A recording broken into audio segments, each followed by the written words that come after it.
So, the big debate last night, and I'm not sure it swayed anybody. I'm not sure, but it did. A few things did come out of the debate last night that are a little on the shocking side. Manaski, you have a smile on your face.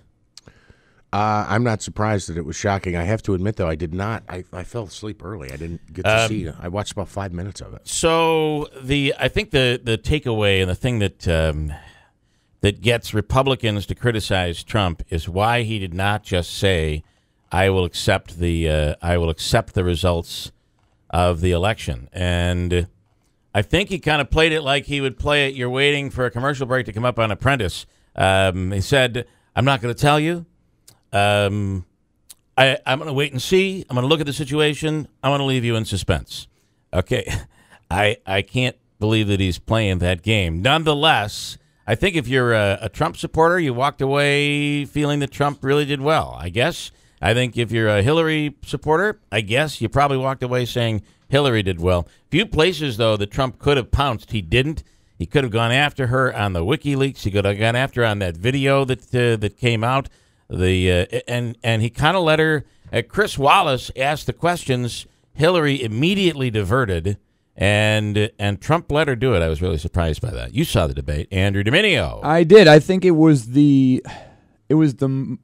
debate that we're all used to seeing, or we want to see. I think they both got out the issues, and to be honest with you, Republicans, up until the point where he said he didn't come out and say that he was going to accept whatever the results were, stayed pretty much to the Republican agenda for a good number of the issues, with the military and veterans and abortion and things like that. So from that regard, I think he didn't get into specifics, that we would have wanted, but he did talk about the issues and policy that he would, put in place that I think kind of aligned with what Republicans want. So with that regard, I think he did okay, but yeah, definitely. Right. Was he back to the worst ever? No, he was. He absolutely was. And I don't think he hit the issues. He had a couple of key issues really well.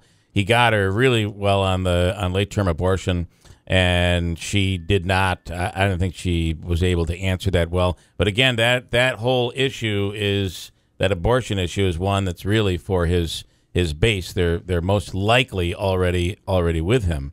But I did think he did a good job of not going ballistic, and right. He did call her a liar. I called her a liar, but the one he called her disgusting. This is a disgusting woman, or something like that. I forgot what the thing was. I'm not sure that's what they wanted, but I thought he was for the most part, under control.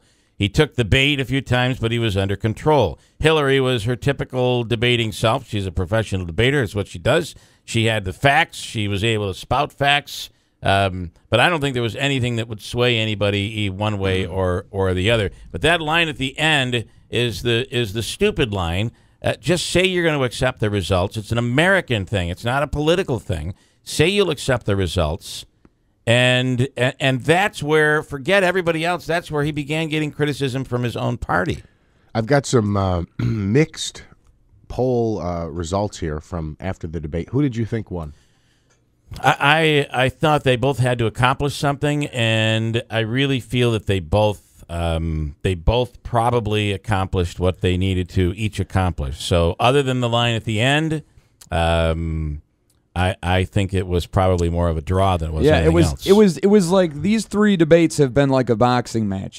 Hillary definitely come out swinging. She the was first tough. one. She kind of took a little page out of his. I mean, she was hammering him, mm-hmm. which I was really surprised by. Yeah. And it's a dangerous thing for her because she will come off looking really the B word. And I think she has that problem, is when she goes after him, she comes off looking bad. And I don't think she did that last night. But I would say if you're asking a Trump audience, Trump definitely won. If you're asking a Hillary audience, Hillary definitely won. I wonder what the people in between think. CNN ORC poll finds 52-39 for Clinton. The YouGov US online poll, I'm not familiar with that. Which, by the way, these polls are completely not scientific. No science behind these whatsoever.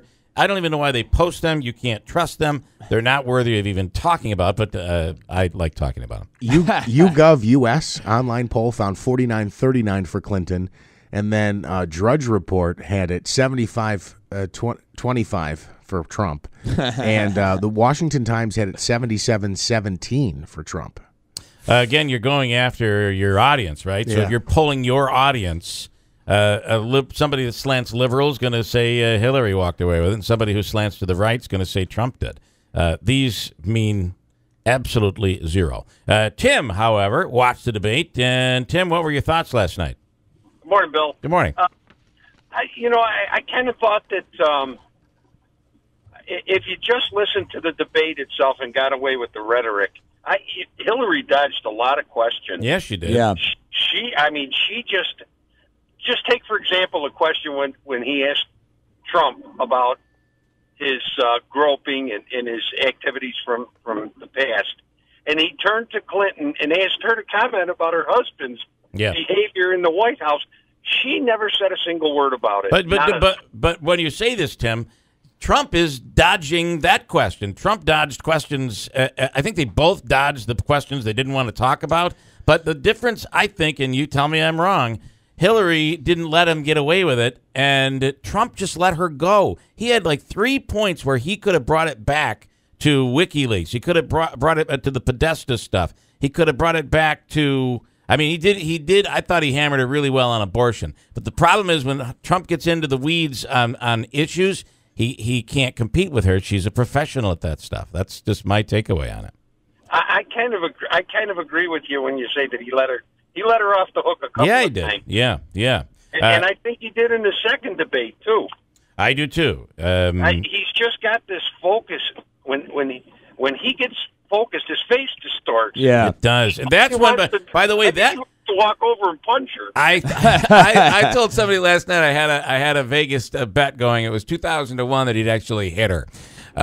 Because he looked like hey, it was worth the $10 bet, right? He looked last night like he, but that's when the breathing thing happens, to be honest. So, all right, Jim, very interesting. Last debate. It doesn't sway you though, right? I mean, it would reinforce the fact that you're probably going to vote for Trump. Listen, I've been confused since these two candidates came into play. Believe me, I know. It's like really, I don't want either one of them. I know. I would be a better choice. I felt the same way. All right, Tim, thanks so much. I appreciate it. Have a good day. Tom, stand by. I'll get to you. Our phone lines are open at 736-0186, but I want to switch to Rachel Sutherland from Fox News as another round of the WikiLeaks emails are out on Clinton. And what's Marco Rubio saying, Rachel? Yeah, this is an interesting part of the story. Yesterday, Marco Rubio was asked about this. He ended up issuing a statement on WikiLeaks saying that he wants really no part in it. He's not going to discuss it because he believes, as many do in the intelligence community, that this is an effort by a foreign government to interfere with our electoral process. And he said, quote, I will not indulge it. Yeah. He also was warning Republicans, hey, it's Democrats now, it could be us later. And so that's an argument, actually, that the Clinton campaign has been making and saying that this is a crime, what happened to John Podesta, love him or hate him, her campaign chair, and that, I've been going through some of the emails, and there's been moments where I just felt kind of like, ooh, I feel weird doing this. But I can tell you, he loves Starbucks. There's usually an offer or so in his email where it's like, hey, this deal next week. And I'm like, okay, this sometimes it's just like, could this man be any more boring? Yeah. I think what bothers me about these is their political campaign behind-the-scenes dirt, which every campaign has. They all sit back and they contemplate, and they all have their reasons, and they say nasty things about each other. I mean, if you ever worked on a campaign, the last thing you'd ever want is any of your discussion or emails to get out. And to me, if the WikiLeaks exposed some real smoking gun illegality, well, I guess that I'd say, all right, that's okay, because thankfully it came out and we've learned. But I'm not sure I want to learn the dirt and the weeds, Right, and again, I mean, most of this that I'm seeing is really just irrelevant. You have to really sift through to find anything relevant. And you're right. If WikiLeaks had released something that would just totally throw everything, and that Hillary Clinton had done something so highly illegal, then maybe. But now, I don't know. I mean, I'm doing my job. I'm going through the emails. I'm reporting what is even vaguely interesting. But it certainly is not everybody in unity as to how these emails should be handled. And the FBI is looking into this. Can I say one final thing on this? And this is, because we in the media, no matter what we do, at the lowest local level all the way up to where Rachel is right now, we get hammered. We're getting hammered right now. Yeah. But the fact is, Rachel, no matter what your beliefs are, when you're combing through these emails, these WikiLeaks, you're like every other reporter in America. Boy, I hope I find the smoking gun. Not because you want to defeat a candidate, but because you want the great story. That's what we do. We want to do our job. Yeah, we want to break something. Yeah.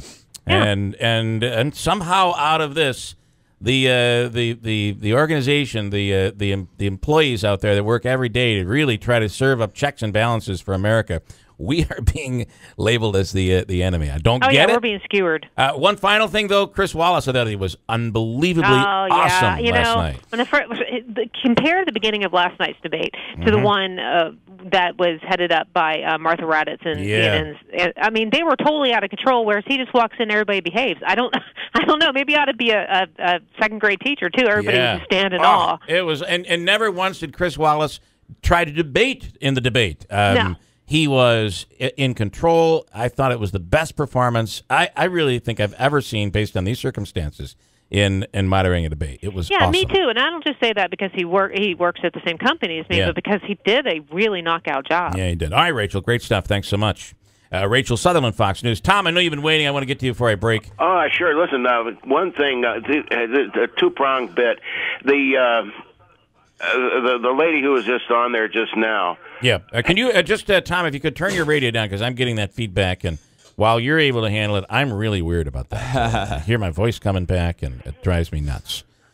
Okay, the lady who was on there just now mentioned, there were no really big things. Well, there's small crimes with small jail terms, and big crimes with big jail terms, but they all ought to be seen. And if in an inevitable discovery mode, which comes up when the FBI lets a certain individual off the hook, you come across that inevitable discovery, you got to move with it. Now, last night, all the press had seen such a good performance out of Trump that they had this spring-loaded anti-Trump bile that they were waiting to jump on him about something. And when he said, basically, he could have said it better, but he said that he wasn't going to necessarily accept, he said that he would wait and see what the election was like before he would accept it. Don't forget, Gore conceded, accepted the results of that election, and then had to unconcede when they found out that there were questionable election things, the hanging chads. All he was saying was, I'm going to wait until we see this, and I'm not going to let just swallow this hook, line, and Tom, I'm going to tell you, you're absolutely 100% wrong. That's not what happened in 2000. There was obviously it was contested. It was contested because there were problems in Florida. It went to the Supreme Court, and at the end of the day, they both agreed that we will accept the results. Gore could have gone further, and he didn't for the betterment of the country. Additionally, never once before in our modern history has a candidate come out and questioned the legitimacy of our election process prior to the election. Ever, never, ever. There's no justification for what he said last night, Tom. I'm sorry. You're wrong. No, they misinterpreted what he was saying. Okay, I got a break. I do have to break. You can call back, but they didn't misinterpret. He didn't say he would. His own campaign came out last night after the debate and said, no, we will accept the results. His own party, the people who do and don't support him, disagreed with him, and his own daughter disagreed with him. Tom, it was a mistake last night. He shouldn't have done it. I don't know that it changes anything, but it does make this more scary. I'm sorry I can't agree with you. I got a break, though. I'll come back here. And, Tom, I'll keep you on the line if you want. Stephanie, talk to him, and we'll bring him back.